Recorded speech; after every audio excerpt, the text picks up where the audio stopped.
Okay, Una, thank you for taking the time today to come onto the podcast. It's great to have you here. Um, can you please give listeners a brief intro into, who you are and what it is that you spend your time doing? Sure, yeah. My name is Oona Hanson.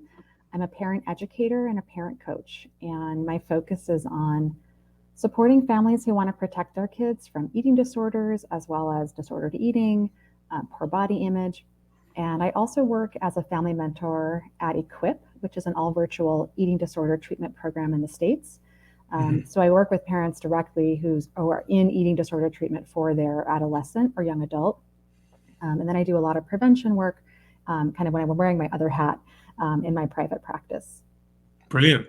And how long have you been doing that now for, Una? Like it seems like you've been doing this kind of work for quite a while. Yeah, I was doing it, I would say, unofficially for a long time. I was a high school English teacher, secondary school English teacher, and I coached girls field hockey. Hmm. And I had a background in educational psychology, and I was really interested in how kids learn. I thought I knew a lot about eating disorders and body image. But Hmm. then when I had my own kids, I realized there was a lot I didn't know. I learned a lot the hard way. And I also was really aware of the fact that parents of teens and tweens and young adults don't have a lot of support. These are really Hmm. hard parenting years. When they're little, there's sort of like parent and me classes. There's like what to expect when you're expecting. But Hmm. then when you get to these really hard adolescent years, there's not a lot of support. So I started working Right. more on parent education. But then I had a child develop an eating disorder. Right. And it was going on for about a year before I even realized that's what it was. Okay. When that happened to us, people started coming to me for support because they already kind of knew that I was someone who could support parents through hard things. Hmm. And for many families, this is the hardest thing they'll ever go through. Um, Hmm. so I officially launched my private practice the beginning of 2020, just in time for the Hmm. pandemic. But I was Hmm. able to do a lot of work over Zoom, thank goodness. And then I've been working at Equip for about 2 years as well. Okay, brilliant. Yeah, so it was very much then the journey through having your own child go through it that kind of made you, you know, create that private practice, and that's like the foundation of your why then for doing what you do. Exactly. Do you have any personal history with like diet culture and dieting as well? Is that do you have like your own story about how you overcame it and got through it, or was it not something that you had to deal with? What's your own story with it? Gosh, I wonder if there's anyone out there who doesn't have a history with diet culture. I mean, as a human Yeah. woman, I know body image and disordered eating affect all genders, of course. Yeah. But I think especially for someone in my age, I'm in my late 40s, um, you know, really lived through, the heroin chic era. Um, Mm. and yeah, I definitely struggled with poor body image, definitely disordered eating, especially in the teen years. Hmm. And I really, when I became a parent, I vowed to protect my kids from this. And I thought I Mm. knew how to do that, right? I thought it was Right. really simple, like, oh, I'll never disparage my body. We'll make dessert available every day. Um, we try to keep our kids out of sports we thought were sort of the high risk sports or activities, thinking that that would be enough to kind of protect them. Hmm. And, I knew just enough to be dangerous. So the process of unlearning this for me really was in support of my child's survival. Right. This was literally life or death to model the kind of eating and body acceptance that my child needed to survive and recover from their eating disorder. And I will say that even when your child's life depends on it, it's still really hard to kind of extricate yourself from diet culture. So I want to send a lot of empathy to all the parents listening who might be Hmm. thinking, like, this feels really hard. It is really hard. And even when I had this incredibly powerful motivator to change, it was still hard. Um, Mm. and so that's what I really love, kind of meeting parents where they are and helping them take kind of one step at a time. This is not about perfection. It's not about never having a negative thought about your body or questioning your eating. I think that black and white thinking, that's like right out of diet culture, right? So Yeah. Yeah. I think this process requires a lot of, self-compassion and a lot of grace to give ourselves, and that we don't have to be perfect at it, but we can always be working toward a more peaceful relationship with food in our body, and that helps us and our kids. Yes, yeah. And you said like oh, I need to be doing it perfectly 100% of the time. As you said, that in itself is a diet culture message, isn't it, of being good or bad, or on track or off track. And as you said, it's a really really difficult thing to do, and it's a constant journey. And you're going to have those thoughts creep in, because at the end of the day, you can't control you can't control your thoughts. You can reframe them, and you can kind of catch them, and you can like learn skills, but you're going to have those because of the society that we live in. You mentioned a few things in um, that explanation there that I want to delve deeper into for parents listening to this who might be coming across this for the first time, but resonating with their own struggles with diet culture and then bringing up their kids. You mentioned um, certain like dangerous sports, or like high danger sports. Can you just go through what those are, and why you've been a bit more careful with your own children participating in them? Yeah, well, and I want to clarify that I think we tend to have a stereotype about what the high risk sports are. So I think most folks are familiar with things like dance, gymnastics, um, wrestling, lightweight rowing crew. Right. That those are the sports that we think there's a lot of focus on, like aesthetic or being lighter, cross country, right, long distance running. Um, but you know, it was an oversimplified idea of what it would take. In my mind, that was sort of like a one-to-one. If you do these activities, you're just almost destined to develop an eating disorder, and that's just not true. No, sure. And what I've since learned is that really any young person in a sport is at risk for an eating disorder. We know that athletes have a higher rate of disordered eating and eating disorders. Hmm. So it's oversimplifying to think that as long as my kids aren't in those sports, we're good. Yeah. And in fact, some of the sports like what we would call soccer, the really high cardio sports where there Hmm. can be a lot of emphasis on trying to be faster, Yeah. that can really snowball. But really, I mean, truly, any sport can can be a sort of breeding ground for disordered eating. And Hmm. unless a coach or a program is actively trying to prevent eating disorders and bringing in, not giving their own sort of like off the cuff nutrition guidance to a growing adolescent, but really bringing in professionals to talk with the athletes about the risks and how they really can properly fuel themselves, not just for performance, but for their overall health and growth and development. Yeah, yeah. As you said, you're not destined to do a sport and develop an eating disorder, but there is a risk there because of the high level of disordered eating within athletes. And as you mentioned, the there's no real monitoring of it, within like school sports and then into club sports and team sports, and they're all going to have their different guidelines and thought processes, and it's down to the people running those and how they talk about food. And it can feel a bit like the Wild West, I guess. How's that conversation like with your own children when you talk to them about the implications of participating in certain sports? When you said there, like, okay, it's not as black and white, just saying like don't do these sports. So did you start to soften with your own children's participation with certain sports with the conversation with them, or was it like a flat out, I don't want you doing things like dance and gymnastics because of those dangers? What was that conversation like? Yeah, I wish we had had that conversation. Right. I think I was so fearful and uncertain about all of it, but kind of had like a Hmm. false sense of confidence. I don't think we really had that conversation, and I probably was afraid that if I had that conversation, that would send a negative message, like your body isn't right for this sport or something like that. Yeah, yeah. So, yeah, looking back, I don't think I had those. I wasn't skilled enough to have those kind of conversations with my kids. With the parents that I work with now, I really try to empower them to have conversations with the coaches and with their kids. Hmm. And to be able to tolerate that discomfort is really, really hard, and it takes a lot of practice. And there's some tools and strategies that whether it's drafting an email ahead of time, so you've kind of set the stage for the conversation. I mean, there are lots of ways that parents can make these uncomfortable conversations with a coach or an athletic director a little bit easier. And then with our kids, I think parents today are just much more comfortable talking about hard things. Parents have been working with their kids on anti-racism, talking about climate change. In the States, unfortunately, talking about gun violence is something you have to talk about with kids. So I think um, And of course, I wish that weren't the case. Sure. I think parents are getting more and more comfortable having these uncomfortable conversations, and that really Hmm. brings parents and kids closer together. And I realize when I say parents, I mean, parents, guardians, anyone caring for a young person is doing the work of Hmm. parenting. It might be a grandparent or aunt or uncle.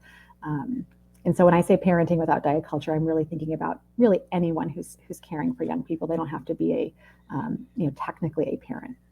No, sure. And yeah, as you mentioned, it's approaching those conversations with um, early and with compassion and having them with your young, your young people that you're caring for, your children or the people who you're taking care of, as you mentioned, and doing that because it will help you both, as you mentioned, come together closer, but also it's a difficult conversation to have, but it's better done early and periodically rather than try to like swept under the rug, be like, it's okay, we don't need to talk about it. It'll like it, it'll sort itself out type thing. It's like we kind of need to go head on into that to make them better in the long run. There are a couple of definitions I think just to help people listening to the show as well who might have seen like parenting without diet culture. Like I'm interested to hear what that might be about, but you've mentioned disordered eating and eating disorders, and I think sometimes they get thrown into the same bucket. And I think it's helpful to probably pick out the difference between the two. Yeah, I mean, they do exist on a spectrum. Mm, And what gets, labeled a clinical eating disorder, it just has to meet specific thresholds in the Diagnostic and Statistical Manual. mm, Um, in my opinion, disordered eating is very serious, even if it never were to develop into a full threshold eating disorder. So if you're not sure if what you're struggling with or your kids are struggling with, if it's disordered eating or an eating disorder, I'm a big proponent of, let's get the maximum level of support. Let's really look at this with a lot of curiosity, and let's not assume it's less serious than it could be. In my mm, experience, I parents often don't realize how bad things are, in part because of the way diet and wellness culture dominate, right? So what we think of as mm. healthy eating or a healthy approach to exercise is often really unhealthy for our young people and for us too. Yeah, So disordered eating, I think, can be is so normalized that again, I think yeah, it can give parents a false sense of like, oh, this isn't that bad, right? Or this is so common among their peers. This is nothing to worry about.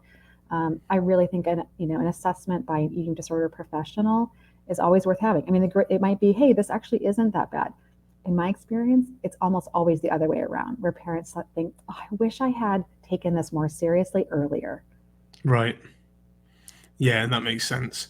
And I want to delve deeper into that. What you just said about disordered eating is often touted as like it's not seen because of the health and wellness culture that we live in. It's almost touted as discipline, and as you said there, that's why sports people are so prone to it because it's that well you care about your performance, so therefore you should be eating from this meal plan, and you should be counting calories or doing these behaviors that we know are very obsessive and lead us away from trusting our body. um, and it, it is it's difficult, isn't it, to tease that apart then of the because the health and wellness culture they're saying this is just discipline, this is just healthy eating, this is just taking care of yourself, but we've got to really delve deeper into that and uncover what is actually starting to form disordered eating habits. Absolutely. And I think it's important to remember that, a growing adolescent needs a lot of energy coming in. Hmm. Um, and it can surprise parents, right? Just how much nutrition their kids need, especially if they're in sports, but even if they're Hmm. just going to school and carrying a backpack around all day and going to chess club, like those kids need a lot of food too. Um, and so, one of the things that can happen is a young person might not be obviously losing weight, um, from undernutrition, but maybe they're not growing as expected, right? Right. I've seen a lot of parents realize, like, oh, my kid wore that suit, to their bar mitzvah, and it still fits them in the 10th grade. Like, that seems a little odd, right? The child didn't lose weight, but they fell off their growth curve, Right. Okay. because they weren't, he wasn't nourishing himself enough. So I Hmm. think that's one of the things, parents might think, oh, as long as my kid doesn't lose weight, they're fine. Hmm. But actually, if they aren't growing as expected, that's really a cause for concern. Okay. And similar, for girls in sports, going back to what coaches may or may not know, in a lot of high cardio sports, it's normalized for girls to lose their menstrual period. And, Hmm. it's often seen as a badge of honor, like, hey, you must be training enough. And actually, this is, again, a real cause for concern. This is a medical issue that's showing this young woman is not getting enough nutrition to meet her body's needs. So, Right. some of the warning signs, I think, the myths and stereotypes about eating disorders make it hard for parents to know this as well. This happened in my own family. I thought, the sort of textbook images of what someone with anorexia would look like. Hmm. If your child looked like those images from the psych textbooks from the 80s, yeah, I think you would know right away something is wrong. But we Mm. know that very few people with eating disorders are actually medically underweight in that so-called underweight category. The eating disorders don't have a look, um, and I think that can, again, the eating disorder can fly under the radar on a sports team or in a family, again, because it's not always dramatic weight loss that looks unhealthy right away to you. Yeah. Yeah, and those are really good points, Una. Thank you for sharing that. Because I mean, you talked about, if the kid falls off the growth curve and isn't, growing as you might expect, it could be cause for concern. But where does, and I want to go into this sort of other side of the spectrum as well. If a kid might be in a larger body and having that conversation with a, pediatrician, and, staying away from body shaming and things, which I know that you talk a lot about. But where does this genetic difference come from in terms of their growth? Like how could you tell that? Okay, their suit. You gave the example of the bar mitzvah suit still fitting them in the 10th grade, but where does where could you say, okay, well then they just not hit a growth spurt yet? Like how can you tell the difference? I mean, I think this is where pediatricians and also registered diet. Well, I think you use a different term in the UK, but like No, yeah, an eating dietitians disorder and registered dietitian yeah. can really look at a child's growth curve because, the curve, you're not staying exactly on the curve, every second of the child's growth, and there can be these little Hmm. spurts. And it doesn't mean cause for panic, like, oh my gosh, my Hmm. child hasn't gained any height or is not gaining weight as expected.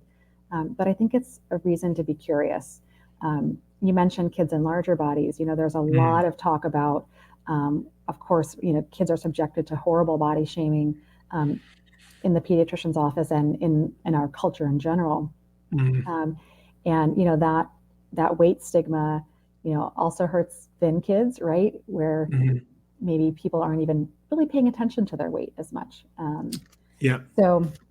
Yeah, and that point about a child in a larger body falling off their growth curve often is applauded by the pediatrician or the parents or the coaches or the grandparents, and it's really important to know that no matter where your child their body naturally sits on this pediatric growth chart, weight Hmm. loss is always, or lack of expected gain, it's always cause for more investigation. Sure. And definitely when we celebrate weight loss, obviously that's celebrated in general in our culture, but when we celebrate it for a growing child, we could be celebrating an eating disorder or Hmm. another illness that hasn't been diagnosed. So we need to be Yeah. really, really mindful that this is always a red flag. That's really, really great to mention that. And the other thing as well is that it teaches them that worth in their size, right? Like, oh, amazing, you've lost weight and all the rest of it, and they're like, oh, like, is that the praise I get when I lose weight? Maybe I should focus more on that because I like the way that praise feels, and that messaging starts early, doesn't it? And I guess that must be so difficult for parents of your generation, my generation, who grew up with those messages, and we'll go into kind of feeding times and things in a moment, and it's so I guess it's like almost instinct because we've just been brought up with it, and we have to start to tease that message out now so that it kind of ends with us. Yeah, complementing weight loss, like there's one thing parents take away from this conversation is to be aware of how often kids overhear adults Hmm. complimenting each other on weight loss, right? Or Yeah. that knee jerk, hey, you look great. Have you lost weight? right? Hmm. We've been kind of trained to have these kind of conversations. And look, I did this too. I complimented my kids' pediatrician on weight loss in front of my kids. Right? Right. This was like a long time ago, but Sure. I knew I was never going to disparage someone's body, kind of explicitly in front of my kids. I knew that wasn't good for anyone. Hmm. Hmm. But I hadn't yet connected the dots that complimenting weight loss is sending that same message, right? Yeah. That smaller is better. Um, and it's one of the things I regret, and I also try to give myself, you know, a lot of compassion because I didn't know better, and I thought I was sort of like bonding with the pediatrician, Yeah, of course. um, Yeah, yeah, of and course. yeah. So I think complimenting weight loss, for so many reasons, is harmful. And so the next time you see an old friend in person, saying "I'm so happy to see you," right? Like I think we need to kind of have new scripts or templates for how to greet people and how to Mm. send a positive message to someone that isn't reinforcing weight stigma. Yeah, you look great. Is that a new shirt? Your hair looks amazing today. Like, oh, did it's like you can say that they've dressed amazingly. They look great. And again, it's so difficult, isn't it? Right? Because as someone who I I love going to the gym and I love exercising with weights, and um, it's difficult, isn't it? Because then if someone notices that you've gained muscle, it's like a similar story. Oh, like, oh, you look great. Have you been hitting the gym? And it's like, again, it's there's some really like fine lines between like, are you promoting the fact that they're exercising for their health, or are you promoting the way that they look? And yeah, it can be a slippery slope. Right. And you may not know that that person is struggling with an eating disorder, right? It is not just teen girls, right? It's big dudes at the gym that can be struggling with eating disorders and body image concerns. And yeah, you think you're giving this positive message. Mm. And it could also be that someone looks different because they had the stomach flu last weekend and they lost a lot of Wait.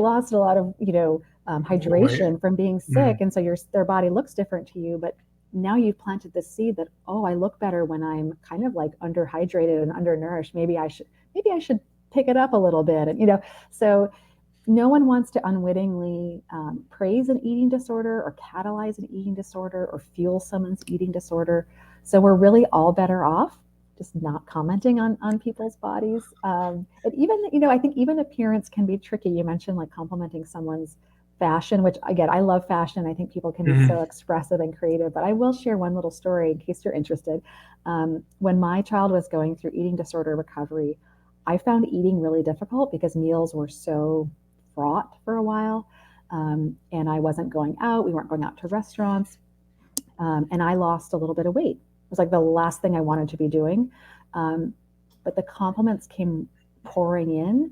And often people would compliment my clothing, but they were clothes that I'd had for years. So the message was something that was about like how the clothes looked on me. People were kind Right. of, again, that default mode of complimenting weight loss, kind of even in a Mm. sideways sort of way.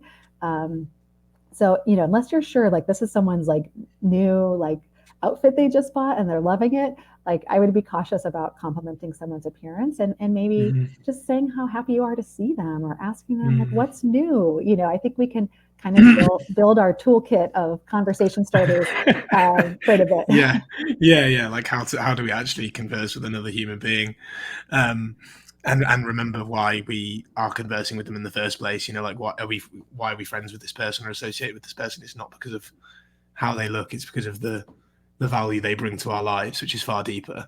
Um, I want to cycle back to the health of your child and the pediatrician's office, because we talked a lot about then like underweight and growth curve and cause for concern, but then we kind of bypassed the larger body section, and unfortunately there's some you know horrific guidelines coming into the USA around children's body sizes and gastric bands and dieting and all the rest of it. So how do we approach that with our child and with our doctors, particularly when they might be being teased at school, and teachers at school might be weight centric as well, and we're just concerned about the child's health and all the rest of it. Like how do we approach that and help our child through that, because that can be the start of a very traumatic experience.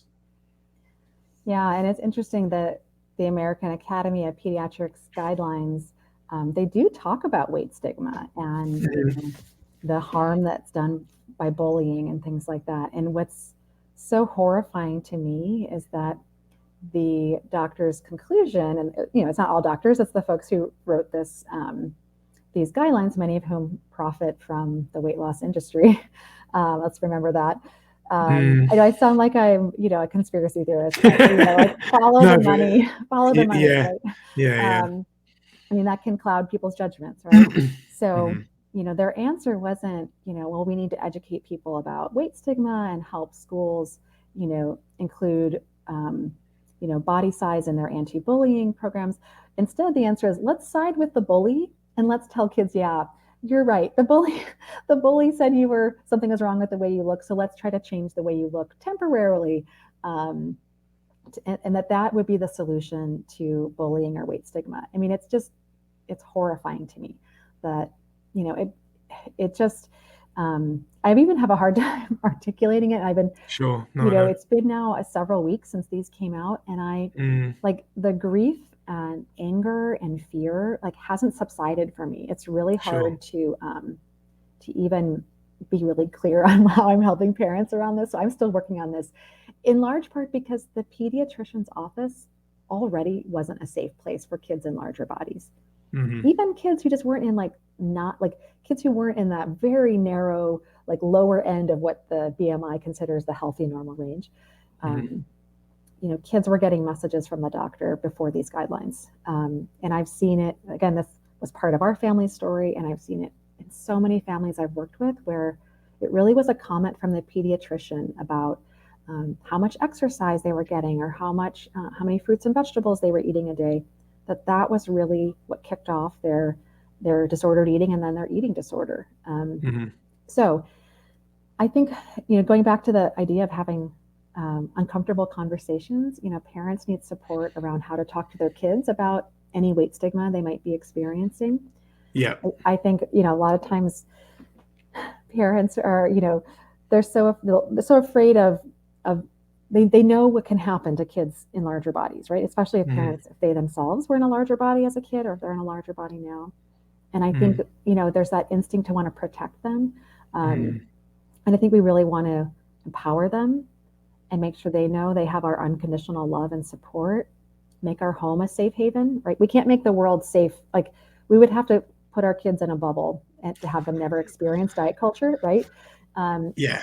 So but we can make our homes a little bit of a bubble, right? I'm a big believer in making home a safe haven from all of this. And we want to give our kids the critical thinking skills, the media literacy, Yes. the supports they need to navigate this. And when it comes to the doctor's office, you can definitely plan ahead and request that weight not be discussed in front of your child. The guidelines themselves say that the doctor has to ask the parents permission to discuss this, but I think a lot of doctors sort of forget that piece. And sometimes that could be its own awkward conversation. The doctor says, "Can I talk to you and your child about the BMI?" And you say no, and the kid's like, "What was that about?" And that's a great conversation to have afterward, right? Yeah. Hey, what did you think when the doctor asked this? Do you know why I said no? And that can be the beginning of a conversation. So there's some planning you can do ahead of time. You can put it in writing. I've got lots of resources I can direct families to. Great. You don't have to reinvent the wheel. Yeah. And then in the moment, sometimes you might have to remind the doctor or nurse, like one of my favorite lines is, "Ooh, I'm going to have to stop you right there." Right. And then, then afterward, doing the kind of debrief and processing with your kid and letting them know, you are there to support their growth. You trust their body. Isn't it a shame that doctors are told that this is how they should take care of their patients? And most doctors, I think, are really conflicted about this. And more pediatricians are saying, I cannot apply these guidelines in my practice because, the first part of the Hippocratic Oath is first do no harm. And we know that these recommendations do harm. Yeah. Yeah. Thank you for sharing that. And those resources sound amazing. And so I'll definitely get those from you to put into the notes of the show. So thank you for that. And as you mentioned, having that conversation with your kid, your child, um, to talk about why people are talking about weight and why they are weight centric, and approaching that early and talking to them about actually the determinants of health and the power of genetics and how people's bodies come in different shapes and sizes, and as you mentioned, giving them the skills of media literacy and all the rest of it early so that they can understand that. Because I guess that's what's so powerful, isn't it? You need to understand why the other kids or the teachers or the doctors might be saying certain things so that they can understand that it's not them, it's them, if that makes sense. Right, right. Because we want our kids to have a good relationship with their doctors. I mean, and we Mm-hmm. know that's like one of the challenges when we look at research on body size and health is that like people in larger bodies tend to have really unpleasant healthcare interactions. So like going to the doctor is not something that you're going to do unless like it's dire, right? If you've had a lot of traumatic experiences with a doctor, and we don't want that to Mm-hmm. happen to our kids. So that's No. why I think really kind of pre-gaming it with your pediatrician is a good way to go, to try to prevent that traumatic interaction. But again, we can't bubble wrap our kids, and so it's really about them being resilient. And sometimes, if you have the resources, it might mean shopping around for a different doctor if your doctor isn't willing to kind of work with you on, uh, you know, making this not the focus of appointments. Yeah. Yeah. Yeah, no, thank you for that. Let's talk a bit about then eating behaviors, because you talk a lot about the difference between healthy versus disordered, and when healthy eating goes too far with things like orthorexia, and how can we help prevent that obsession with healthy food that orthorexia is, particularly because of the messaging that we get from external sources, and the whole, oh well, school cafeterias only serve X and really they should be serving Y, and now like teachers coming in and saying you must make your kid bring a healthy snack to school, and all the rest of it. Like, how can we get ahead of that and know the differences? Yeah, it is so hard. Again, I just send so much compassion to parents and to educators who are, they're often not inventing these materials or assignments or policies.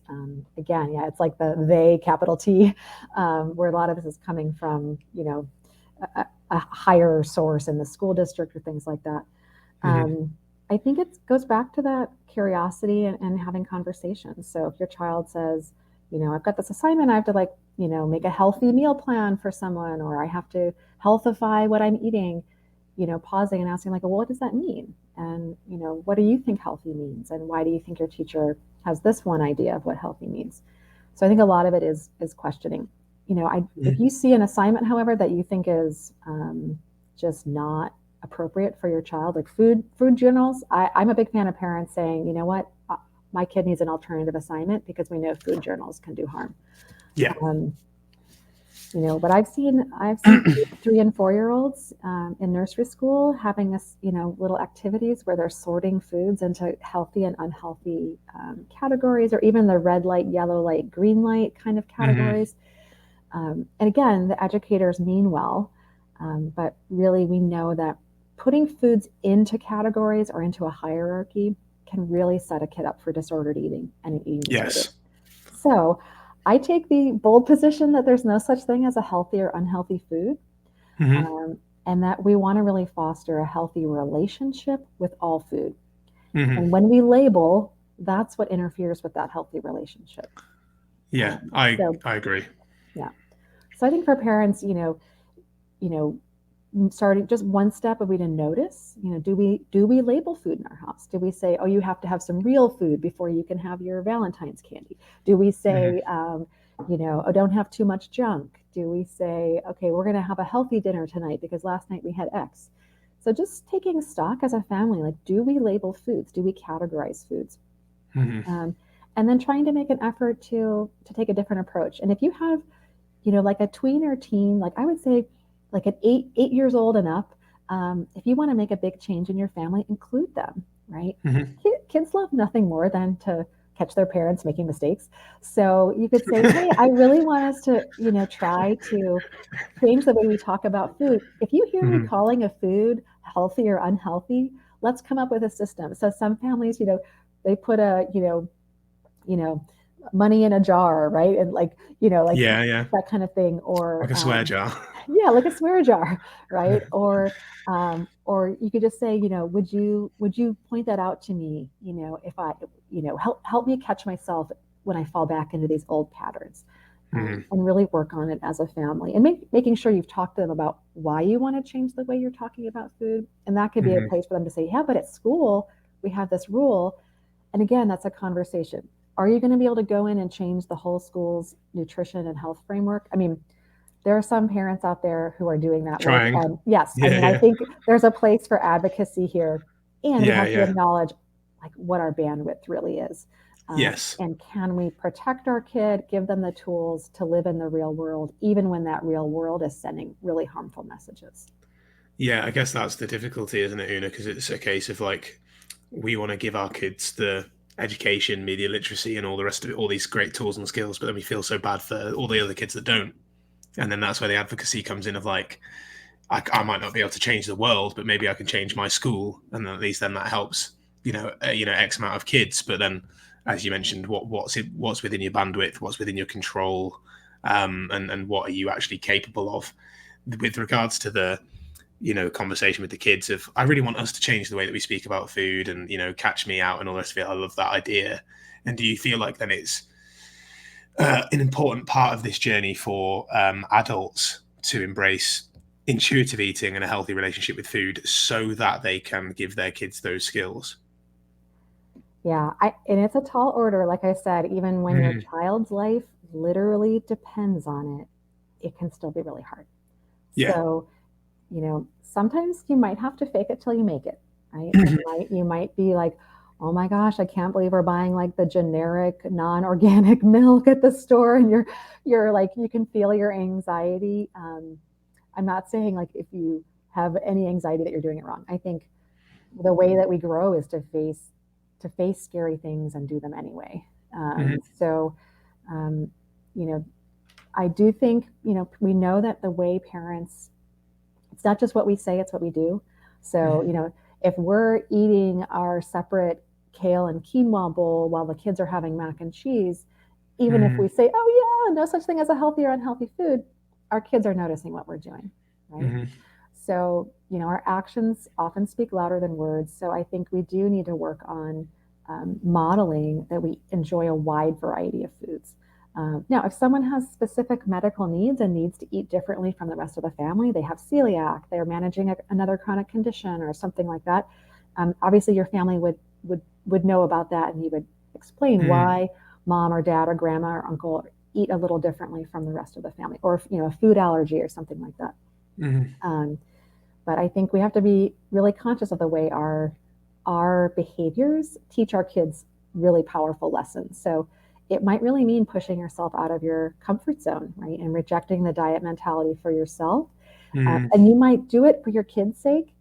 And what's great is it's going to help you too, right? So everything Um, I know you talk about on your podcast is like just how much of your life you get back mhm, when you aren't trying to control your food and body all the time.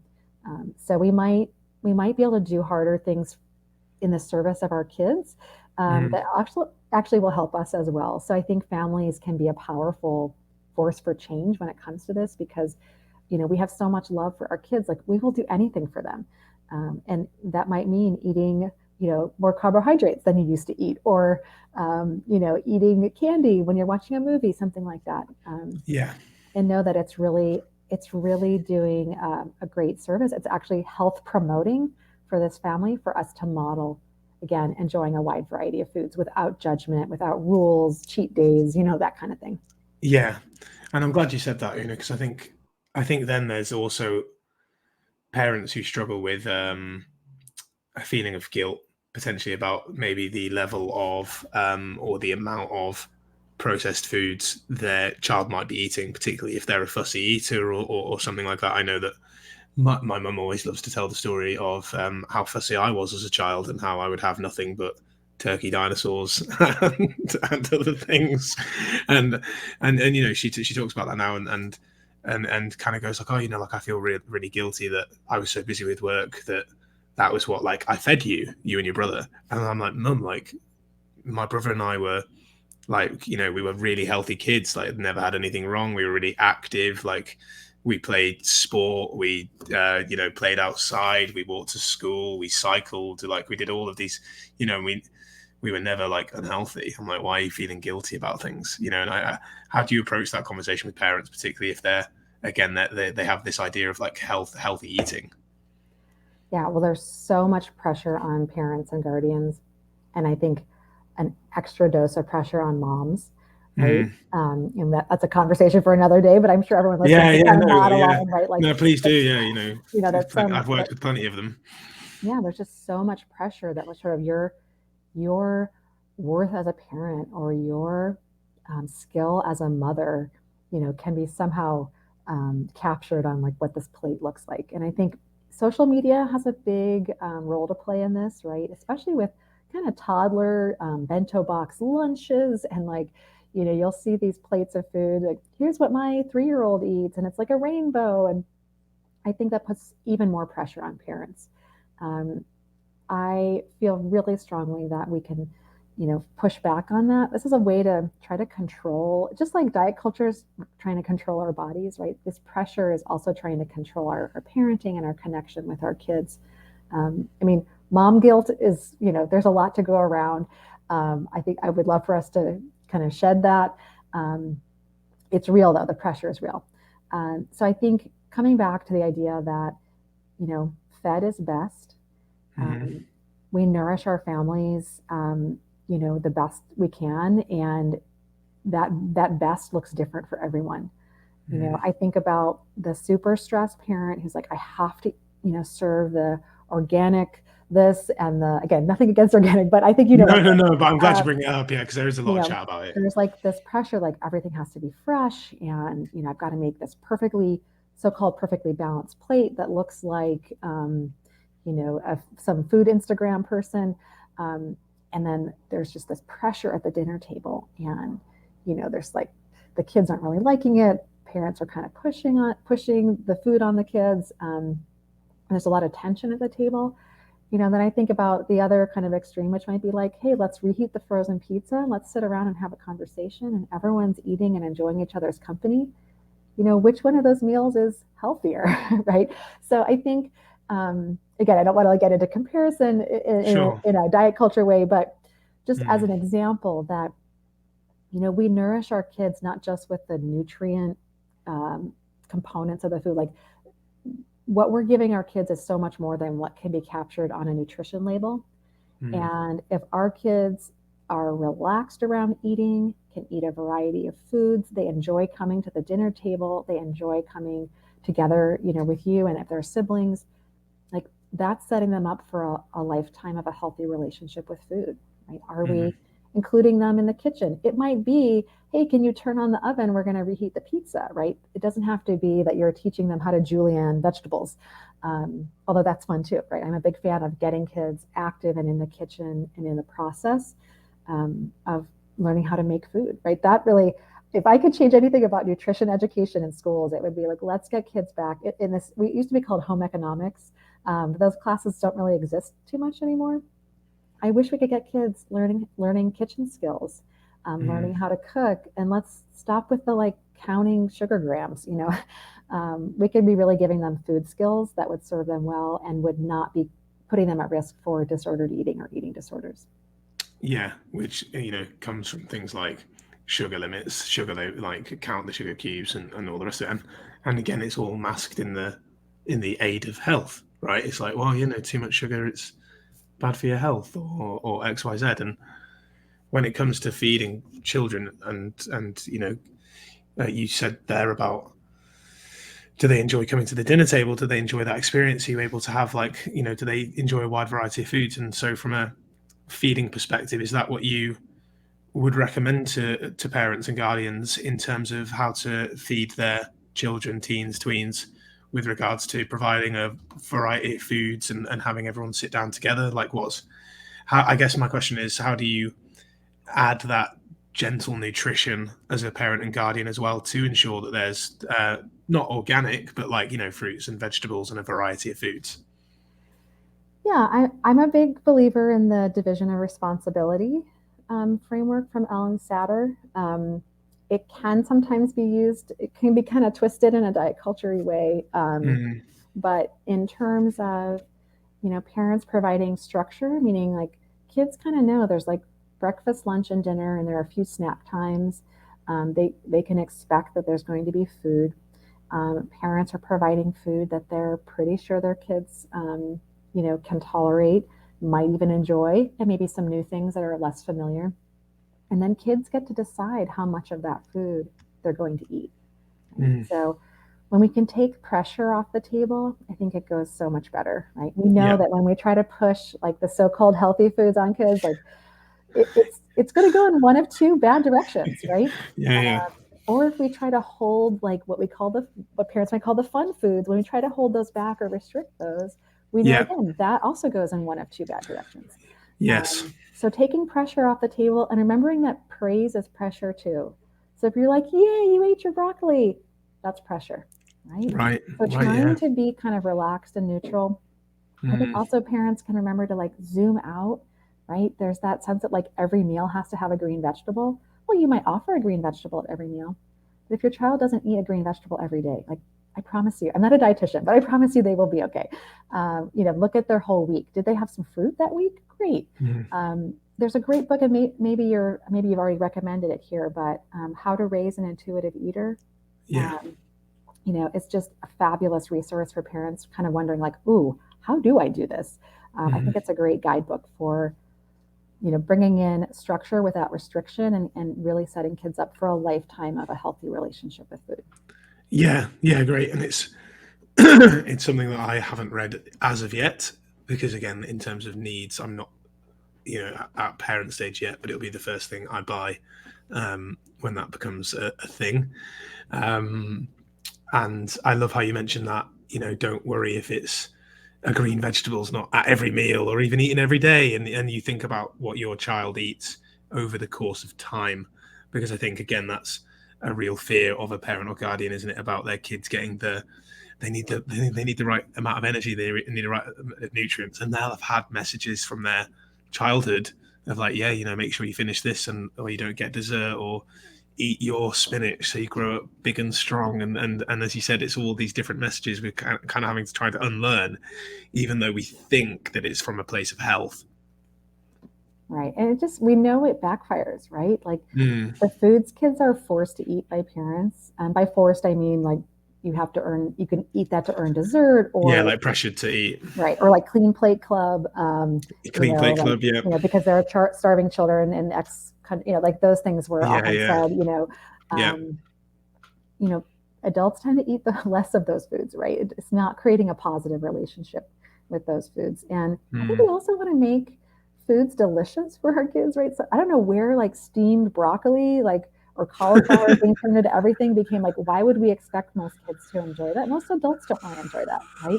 So this is where, bringing in the butters and oils and ranch dressing and ketchup and, um, sauces and making things taste delicious. I think one of the weirdest things about diet culture is that it made us think that if we add certain ingredients that it somehow negates the like nutritional value of the food, right? So whether it's baked potatoes or vegetables, um, we've gotten these messages that if we add certain Mm-hmm. things like fats or oils that we've somehow ruined it, and that's just not Yeah. true.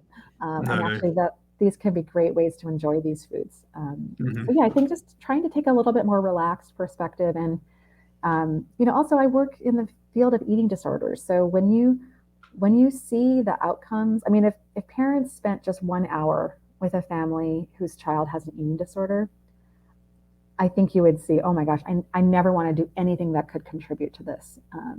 And so creating these rules or limitations around food really um, can make a kid, a vulnerable kid can fuel the fire, right, of an eating disorder. It's not a one-to-one, like the parent said this, so the kid developed an eating disorder. But um, I think when you know the outcomes, and eating disorders are the second most fatal mental illness. So after opioid addiction, eating disorders are the most fatal mental illness. Um, a lot of parents with sugar are worried about type 2 diabetes. Kids are far more likely to develop an eating disorder than to develop diabetes. And also, the oversimplified idea that eating sugar causes type 2 diabetes. I Like, we know. know that's not true, Yeah, I know. right? I know. So, but even if, let's say, you have, someone has factors or family history or something, and you're worried about it, your child actually much more vulnerable to an eating disorder. So we need to take these things really seriously. And, even if it's just so-called just disordered eating, right? We know how miserable that can make people. I know you've talked about it, like it's like suffering, right? It's like this low level, slow burn of suffering when you're stuck in disordered eating. And we don't want that for our kids. So yeah, if you're struggling to like buy whatever food your kid wants, Hmm.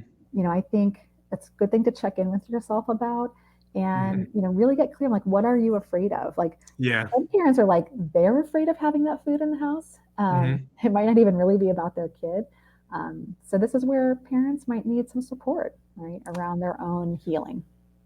There's a lot of scaremongering as well, I think, as you said, like at the very start of the podcast, like we always want to approach this with the utmost compassion to be like, being a parent and a guardian and a caregiver is incredibly hard. You have another living being that you are responsible for. And so you're going to feel the pressure, the guilt, the shame of like, how do I, how do I give this the best start and upbringing and things that I can give it?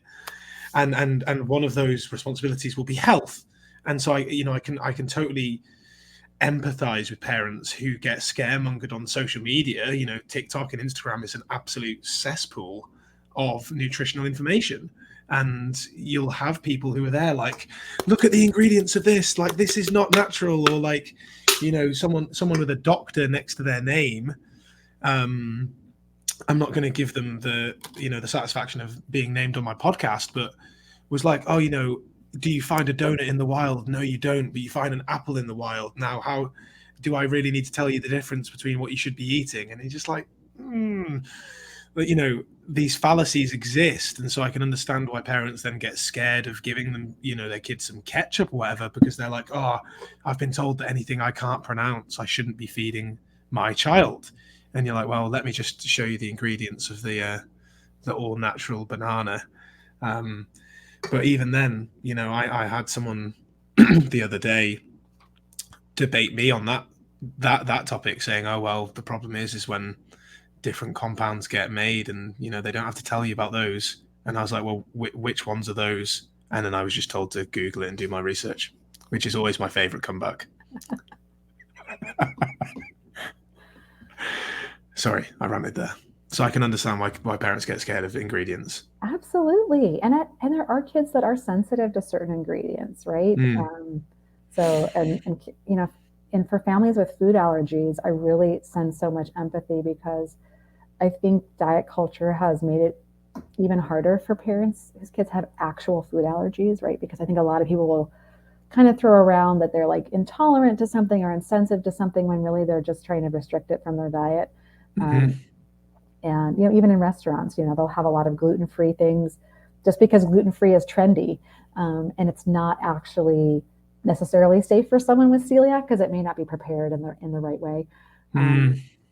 So I think, yeah, there's just a lot of pressure and fear. And again, obviously, I know I just gave some scary statistics about eating disorders, um, and I think it's important for parents to be informed, right, about some of these things. And again, that parents don't cause eating disorders, in the way that, like, parents can have an influence, right, on how kids relate to food in their body. But I don't blame parents, for this. And I think one of the things about parenting without diet culture is that, should your child develop an eating disorder, because we can't prevent every eating disorder, right? It can be triggered by, getting braces on their teeth, having oral surgery, a stomach flu, getting COVID, right? Kids can lose weight for lots of reasons, and that can catalyze an eating disorder. Sometimes it does not start with body image concerns or food concerns. Um, so we can't prevent every eating disorder. But when you're parenting without diet culture, you're more aware of some of these changes that you might observe. So, like we talked about at the beginning, if your child started to limit their food or change their eating or increase their exercise, or they didn't want to come to the table with you anymore, I think you're more likely to pick up on some early warning signs than if you're kind of in that tunnel vision of diet culture. Yeah. Brilliant. And that's I feel like that's a really great place to bring our episode to a close in that kind of final message. Thank you for sharing that, and thanks for sharing the information that you've brought today. It's been really amazing. Where can people find more about your work? Is Instagram the best place to send them? Yeah, come find me on Instagram. So it's Oona underscore Hanson. There's a baby that has Oona Hanson as their handle. I don't know who this baby is, but they beat me to it. And then, Frustrating. yeah, and then I have a Facebook page and actually a private Facebook group, Right. also called Parenting Without Diet Culture. It's a small group. I just got it going. Would love more people to come there to get support, to support each other. It's a great place to say like, the doctor said this, or grandma said this, or the teacher said this. Like, how can I handle it and get that kind of support? And then I'm pretty active on Twitter as well. All right. And there I'm Oona Hanson.